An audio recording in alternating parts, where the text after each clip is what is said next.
कहते हैं अफ्रीका महाद्वीप से निकला यह मलेरिया पूरे विश्व में फैल गया। सबसे पहले यह बंदरों में पाया गया। मादा एनाफिलीज मच्छर से होने वाली यह बीमारी पूरे विश्व को कैसे प्रभावित करती है, मलेरिया ने सभ्यताओं को कैसे आपस में जोड़ा, यह बहुत ही रोचक है। कहते हैं मच्छर इस धरती पर तब से हैं जब डायनासोर भी नहीं थे। डायनासोर से भी पहले का है ये मच्छर। कहते हैं मादा मच्छर ही रक्त पीती है, जानवरों का और मनुष्यों का, और कुछ मच्छरों को मानवों का रक्त बहुत अधिक पसंद है। इस पृथ्वी पर कई प्रकार के मच्छर पाए जाते हैं। मादा एनाफिलीज मच्छर ही मलेरिया फैलाती है जब वो संक्रमित हो जाता है। एनाफिलीज मच्छर की भी कई प्रजातियां पाई जाती हैं। मच्छर वैज्ञानिक इनके रहने के स्थान पर, इनके पंखों की डिजाइन के आधार पर, इनके पंखों के आकार छोटे बड़े इत्यादि प्रकारों से इनकी पहचान करते हैं। इनके बैठने के ढंग के अनुसार पहचान करते हैं, कितने कोण पर वह बैठा है, इनकी सूंड की साइज क्या है। नर मादा की पहचान इनकी सूंड से की जाती है। यदि सूंड में बहुत अधिक बाल है, ब्रुश जैसा है, तो वह नर है। मच्छर वैज्ञानिक मच्छरों को पकड़ने के लिए बहुत अधिक भोर के समय से ही, लगभग 4 बजे से ही उनको पकड़ना प्रारंभ कर देते हैं। उनका प्रोटोकॉल है कि सुबह 9 बजे तक ही वह मच्छरों को पकड़ेंगे। मच्छर वैज्ञानिक कहते हैं कि मवेशियों के स्थान पर, अधिकतर गायें बांधने के स्थान पर मच्छर रक्त पीकर दीवारों पर टिके रहते हैं। रक्त पीकर उनका वजन इतना बढ़ जाता है कि उन्हें आसानी से पकड़ा जा सकता है। वे रेस्ट करते हैं, विश्राम करते हैं और एक जगह दीवारों पर टिके रहते हैं। नलीनुमा आकृति के यंत्र से उन्हें फूंक से खींचकर नली के द्वारा उन्हें पकड़ा जाता है और एक केज बनाया हुआ है उसमें छोड़ा जाता है। मच्छर किस प्रकार की दवाइयों से मर सकते हैं, उनका परीक्षण 150 से 200, 250 मच्छरों के ऊपर प्रयोग किया जाता है। विभिन्न कागज पर चिपकाए हुए रासायनिक पदार्थ, पेस्टिसाइड्स, कीटनाशक के द्वारा कुछ कुछ मच्छरों को 25-25 मच्छरों पर अलग अलग परीक्षण किया जाता है कि कौन सी दवाई प्रभावशाली है। 1 घंटे 24 घंटे के भीतर उनके भीतर जो परीक्षण होते हैं वही परिणाम भविष्य की दवाइयों का द्वार खोलते हैं।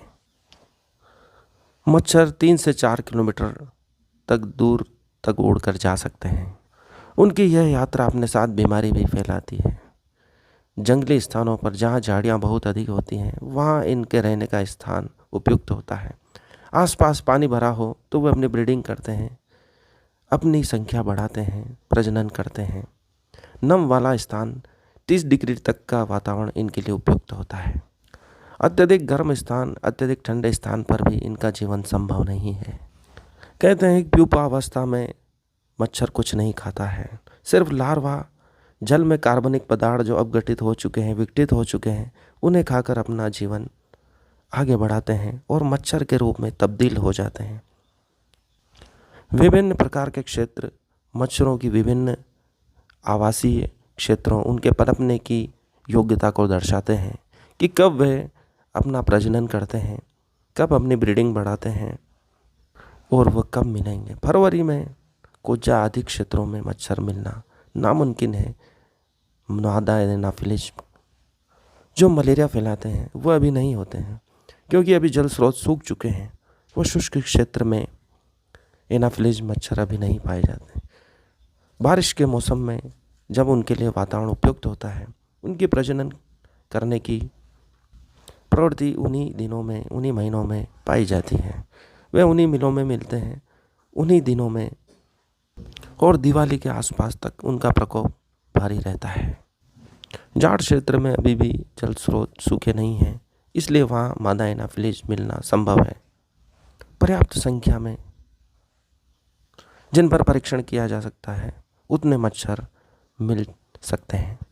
मादा एनाफिलीज रक्त में पाए जाने वाले विशेष पदार्थ प्रोटीन, ग्लूटीन का उपयोग करते हैं जो उनके अंडों के लिए, विकास के लिए आवश्यक है। बाजार से बाहर से खरीदा हुआ ग्लूटीन भी रुई में लपेटकर पानी में मिलाकर दिया जाए तो वह उसका उपयोग अंडे बनाने के लिए कर सकते हैं। इस विषय में शोध किया जाए तो मानव रक्त पीना मादा एनाफिलीज बंद कर देगा और बाह्य स्रोतों से भी वे अपनी पूर्ति कर सकेंगे और मनुष्य बीमारियों से बच सकेंगे। लार्वा को नष्ट करने के लिए टेमोफॉस इत्यादि का उपयोग किया जाता है। पारंपरिक उपाय तुलसी का पानी, नीम का पानी का भी उपयोग किया जाता है। मच्छरों को मारने के लिए कीटनाशक का उपयोग किया जाता है। विभिन्न प्रकार की अवस्थाओं के लिए विभिन्न प्रकार के रसायन का निर्माण किया जाता है। केवल प्यूपा अवस्था में ही उनको नहीं मारा जा सकता है क्योंकि वे उस समय कुछ नहीं खाते पीते हैं। मच्छर हमारे लिए उपयोगी भी हैं क्योंकि वे परागण करते हैं, दूर दूर तक जाकर हमारी फसलों का परागण कर हमारे लिए अनाज, दालें इत्यादि की सुविधा प्रदान करते हैं। इसलिए मच्छर इस पृथ्वी पर होना आवश्यक भी है। इन्हीं के कारण पृथ्वी पर जीवन बचा हुआ है। हमें उन्हीं मच्छरों से खतरा है जो बीमारी फैलाते हैं। यदि हम उनके प्रजनन के क्रम को, उसके विकास को रोक देते हैं तो हम मच्छरों से काफ़ी हद तक मुक्त हो सकते हैं। इसके लिए सामान्य जागरूकता की आवश्यकता होगी। हम पूरे आस्तीन के कपड़े पहने और ओढ़ कर सोएं, पंखा चला कर सोएं। शाम को नीम की पत्तियों का धुआं करें, सरसों का तेल शरीर पर लगाकर सोएं तो हमें मच्छर नहीं काटते हैं। मच्छर हमसे 3 ही प्रकार से आकर्षित होते हैं: हमारे रंग से, हमारे पसीने की गंध से और हमारे शरीर की गर्मी से। कहते हैं जो जितना मोटा होगा उन शरीर की मेटाबॉलिक प्रोसेस से अधिक गर्मी उत्पन्न होती है, इसलिए मोटे लोगों को अधिक मच्छर खाते हैं, ऐसा वैज्ञानिक कहते हैं। इसलिए जितना ठंडा वातावरण होगा, शरीर का तापमान जितना नियंत्रित होगा, मच्छरों के खाने की संभावना बहुत कम हो जाएगी। शरीर को पर्याप्त पोषण, संतुलित भोजन दिया जाए तो मलेरिया का प्रकोप कम किया जा सकता है, उसके प्रभाव को सीमित किया जा सकता है। मलेरिया होने पर हमारे शरीर में हीमोग्लोबिन, रक्त की कमी हो जाती है, वो हमारे लिए हानिकारक हो सकता है। एक दिन छोड़कर बुखार आना, पसीने के साथ बुखार उतरना, अत्यधिक ठंड लगना, उल्टी दस्त भी हो सकते हैं। इसलिए बुखार आते ही हमें अपनी जांच प्राथमिक स्वास्थ्य केंद्र या निकट के स्वास्थ्य केंद्र में करवानी चाहिए। प्रत्येक गांव में आशा कार्यकर्ता भी यह कार्य करती है। आरडीटी के द्वारा जांच करवा आपके बुखार की जांच करती है। आपको मलेरिया है या नहीं वह उसी समय जांच कर बता देती है। हमारे देश के कुछ राज्यों में कुछ गांव पूरी तरह मलेरिया मुक्त हो चुके हैं। उसका उन्होंने साधारण सा उपाय किया है। वे अपने घरों के बाहर पानी भर के रख देते हैं और जब मच्छर लार्वा अवस्था में होते हैं उनके विकास के लिए वे आयोजन करते हैं और लार्वा वाली अवस्था में ही उनको कड़ी धूप में बाहर बिखेर देते हैं पानी को, जिससे लार्वा अवस्था में ही मच्छर नष्ट हो जाते हैं और वे मच्छर बनने की प्रक्रिया को रोक देते हैं, जिसके कारण मच्छर हमें उड़कर काट नहीं पाते हैं और हम मलेरिया से बचे रहते हैं, अर्थात मच्छरों से होने वाली बीमारियों से बचे रह सकते हैं। यह एक साधारण उपाय है और बहुत ही कारगर उपाय है। इस साधारण से उपाय से कई गांव मलेरिया मुक्त हो चुके हैं कुछ राज्यों के। यह कर्नाटक की बात है। चरक ऋषि ने कहा था, जहाँ बीमारी होती है वहीं उसके उपाय होते हैं। मलेरिया जहाँ होता है वहाँ नीम के पेड़ भी अधिक होते हैं, तो नीम की पत्तियों का धुआं किया जा सकता है, जिससे मच्छर दूर भागते हैं। सुबह शाम ही मच्छरों का प्रकोप सबसे ज़्यादा होता है। सुबह और शाम हम नीम की पत्तियों का धुआं करें, मच्छरदानी का उपयोग करें, फुल आस्तीन के कपड़े पहनें, तो हम मच्छरों से होने वाले बीमारियों से बच सकते हैं। आसपास पानी का भराव न रखें, साफ सफाई रखें, अंधेरे कोनों में कीटनाशक का स्प्रे करते रहें। शाम और सुबह खिड़कियां, दरवाजे बंद रखें तो हम मच्छरों के प्रवेश को घर में आने से रोक सकते हैं। अपने आसपास सफाई रखें, पानी के स्रोत, नालियों को अवरुद्ध न रखें, पशुओं को पिलाने के जो हौज होते हैं उनको सप्ताह में एक बार खाली करें। हमारे घर में जो मटके भरे हुए हैं, छतों पर टायर, टूटे फूटे बर्तन जिनमें पानी भरा है, उनको खाली कर दें। और घरों में भी भरे हुए पानी को सप्ताह में एक बार अवश्य खाली करें। तो मच्छरों के प्रकोप से काफ़ी हद तक बचा जा सकता है, क्योंकि हम उनके प्रजनन को रोक रहे हैं। उनके प्रजनन को, उनके विकास क्रम को रोकना ही उनसे मुक्ति पाने का सरल उपाय है। घरों के आसपास झाड़ियाँ न रखें, उनको नष्ट कर दें। झाड़ियों पर उनके बैठने की जगह होती है और सुबह शाम वे आसानी से उड़कर हमारे पास ही रहने के कारण काटने में उनको कोई दुविधा नहीं होती है। मच्छरों से बचाव के लिए जागरूकता ही उपाय है। प्रत्येक मनुष्य को जागरूक होकर इस दिशा में कार्य करना होगा, तभी हम मच्छरों के प्रकोप और उनसे होने वाली बीमारियों से बच सकते हैं। ये साधारण से उपाय हैं, लेकिन हर मनुष्य को करना होगा। भारत की अधिकांश आबादी को इन साधारण चीज़ों की जानकारी नहीं है, इसलिए प्रत्येक अवसर पर हमें इन बातों को उठाना होगा।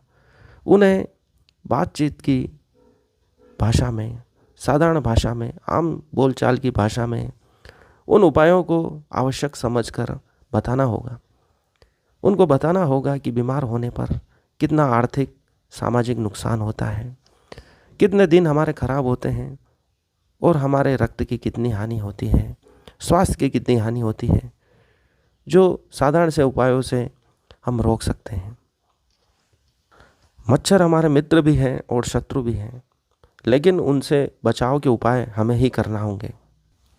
अपने आसपास भरे हुए पानी को हम नष्ट कर सकते हैं। हम उसमें मिट्टी डाल सकते हैं। पीने के स्रोत हैं तो उसमें मीठा तेल डालकर हम एक परत बना सकते हैं जिस पर मच्छर बैठ नहीं पाएंगे। अगर मच्छर पानी पे नहीं बैठ पाएंगे तो अपने अंडे भी नहीं दे पाएंगे। अपने जीवन काल में एक मच्छर 900 के करीब अंडे दे देता है। एक बार में वह 150 से 200 अंडे देने की क्षमता रखता है। सोचो, अगर एक मच्छर इतने अंडे देता है और उन सभी अंडों से मच्छर बनते हैं तो कितना विनाशकारी प्रभाव हो सकता है। यह हमारी कल्पना से भी परे है। हम साधारण सी जानकारी के द्वारा इन मच्छरों से बच सकते हैं। अपने आसपास भरे हुए जल को मच्छरों से मुक्त कर सकते हैं, लार्वा से मुक्त कर सकते हैं। जो लार्वा हिल रहे हैं, हमें नहीं लगता है कि ये कभी मच्छर बनेंगे, लेकिन यह जानकारी प्रत्येक मनुष्य को होनी चाहिए कि कैसे ये लार्वा मच्छर बनते हैं और हमें ही आकर हमारे घरों के बाहर हमें काटते हैं और हमें बीमारियां दे जाते हैं। उपाय साधारण है, लेकिन हमें उनको उपयोग में लाना होगा, क्योंकि जीवन कई साधारण चीज़ों से बना है। हमें उन लोगों से सीखना होगा जो मलेरिया से मुक्त हो चुके हैं, मच्छरों से मुक्त हो चुके हैं, इन बीमारियों से मुक्त हो चुके हैं। जो जल स्रोत बड़े हैं उनमें आयल की गेंदें बनाकर भी प्रयोग किए गए हैं। वे आयल की कपड़े की गेंदें होती हैं जिन्हें बचपन में हम खेला करते थे। कपड़े की गेंद बनाकर सितोलिया एक दूसरे को मारते थे। उन गेंदों को जले हुए आयल में डुबोकर कुछ गेंदों को विभिन्न भागों में हम तालाब में या कहीं डाल देते हैं, तो वह धीरे धीरे आयल छोड़ते रहते हैं और उसके कारण भी मच्छर पनप नहीं पाते हैं, क्योंकि आयल की परत मच्छरों को बैठने से रोकती है, क्योंकि पृष्ठ तनाव कम हो जाता है और पृष्ठ तनाव कम होते ही मच्छर उस जल पर टिक नहीं पाते हैं। जीवन सरल है, लेकिन हमने उसे कठिन बना दिया है। हमें जागरूकता अपनानी होगी, साधारण उपाय करने होंगे ताकि हम मच्छरों के प्रकोप से बच सकें। विभिन्न दवाइयों, कीटनाशकों के प्रति अनुकूलन की क्षमता के कारण मच्छरों ने उनके प्रति प्रतिरोध प्रकट करना प्रारंभ कर दिया है। हमें और अधिक उपाय करने होंगे, साधारण उपाय करने होंगे और कठिन उपाय भी करने होंगे, तभी हम मच्छरों से मुक्त हो सकते हैं। हम आपस में अपने लोगों से, परिवार वालों से, बाहर के लोगों से, दोस्तों से कई प्रकार की बातें करते हैं, लेकिन अब उसमें स्वास्थ्य की बात भी शामिल करना होगा, क्योंकि स्वास्थ्य प्रारंभिक आवश्यकता है। स्वस्थ शरीर में ही स्वस्थ मन रह सकता है। शरीरम सर्वार्थ खलु साधनम, शरीर ही सभी प्रकार की क्रियाओं का साधन है, स्वास्थ्य का साधन है। स्वास्थ्यम परमम धनम, स्वास्थ्य ही परम धन है। इसको बचाने के संपूर्ण उपाय हमें करने होंगे। मलेरिया मुक्त भारत के लिए यह आवश्यक है प्रत्येक व्यक्ति जागरूक हो और अपनी रक्षा स्वयं करने के लिए प्रयास भी करें। हमें उन लोगों को जागरूक करना होगा जो सदियों से पिछड़े रहे हैं और अपने आप को स्वयं जागरूक करने में सक्षम नहीं है। प्रतिदिन, प्रति सप्ताह, प्रति माह ऐसे विषयों को उठाना होगा जिसमें मच्छरों को कैसे नियंत्रित किया जाए, उनसे कैसे बचाव किया जाए, बुखार आने पर हमें क्या करना है, कहाँ हमें अपनी जांच करवानी है, सभी चीज़ें बतानी होगी। लगातार अपनी चर्चा में स्वास्थ्य चर्चाओं को शामिल करना होगा। मच्छर हमें कैसे बीमार कर सकते हैं, कैसे गंभीर अवस्था तक पहुंचा सकते हैं और इनसे बचने के क्या साधारण उपाय हैं जो हर मनुष्य, हर व्यक्ति कर सकता है। ऐसे साधारण उपायों से ही मच्छरों से हमारी रक्षा हो सकती है। कैसे स्वास्थ्य विभाग उनकी मदद कर सकता है और कैसे लोग स्वास्थ्य विभाग की मदद कर सकते हैं। आपसी सहयोग से कैसे इन पर नियंत्रण पाया जा सकता है। इन विषयों पर चर्चा कर हम एक स्वस्थ भारत का निर्माण कर सकते हैं। सदियों से मच्छर हमें काटते आ रहे हैं और हम बीमार होते आ रहे हैं, लेकिन आज की वैज्ञानिक शोधों ने हमें ऐसे कई उपाय दिए हैं जिनके द्वारा हम मच्छरों से बच सकते हैं, हमारी रक्षा कर सकते हैं, अपने आसपास के लोगों की रक्षा कर सकते हैं और एक स्वस्थ गांव का, स्वस्थ प्रदेश का, स्वस्थ भारत का निर्माण कर सकते हैं जो मच्छरों से मुक्त हो सकता है, मलेरिया से मुक्त हो सकता है, मच्छरों से होने वाली बीमारियों, डेंगू, चिकनगुनिया आदि बीमारियों से मुक्त हो सकता है। उपाय बहुत साधारण है, लेकिन करना हमको होगा। आसपास के लोगों को जागरूक करना होगा। आपसी मन मुटाव को छोड़कर आसपास की स्वच्छता पर ध्यान देना होगा। स्वास्थ्य को प्रथम लक्ष्य बनाना होगा, क्योंकि स्वस्थ शरीर के द्वारा ही सभी कार्य किया जा सकता है। बीमार मनुष्य कोई प्रगति का कार्य नहीं कर सकता है। इसके लिए आवश्यक है हम निरंतर प्रयास करें, लोगों को जागरूक करें, स्वयं जागरूक हों और मच्छरों से बचाव के उपाय करते रहें। सरकार जो मच्छरों पर इतने शोध कर रही है, मलेरिया से बचाव के लिए उपाय कर रही है, इतनी दवाइयों की नीति बना रही है, उसका प्रभाव तभी होगा जब हम सभी जागरूक होंगे, अपनी रक्षा स्वयं करेंगे, आसपास के वातावरण को स्वच्छ बनाएंगे, भरे हुए गड्ढों से इन गांवों को मुक्त करेंगे। इनके लिए हमें जो भी उपाय करने होंगे हमें करना चाहिए, क्योंकि यही वे उपाय हैं जो हमें मच्छरों से मुक्त करेंगे। क्योंकि विभिन्न शोधों में पाया गया है जहाँ पानी का भराव नहीं होता वहाँ मच्छर अपनी ब्रीडिंग नहीं कर पाते हैं और उन दिनों में मलेरिया या मच्छरों से होने वाली बीमारियां नहीं होती है। तो साधारण सा उपाय है कि हम पानी के स्रोतों को कैसे नियंत्रित करें, कैसे लार्वा से मुक्त करें, मच्छरों से मुक्त करें। उपाय साधारण है। हम जला हुआ ऑयल गड्ढों में डालें या मिट्टी डालें जहाँ पानी भरा है, या मीठा तेल डालें जिन स्रोतों से हम पानी पीते हैं, क्योंकि मच्छर पानी पर बैठते हैं तभी वे अंडे देते हैं, तभी उनसे लार्वे बनते हैं और वही लार्वा मच्छर बनकर हमें काटते हैं। इस प्रक्रिया को हमें रोकना होगा। जीवन बहुत सरल है, लेकिन हमने उसे कठिन बना दिया है। साधारण उपाय के द्वारा ही इन पर नियंत्रण पाया जा सकता है। स्वस्थ रहना बहुत आसान है, लेकिन हम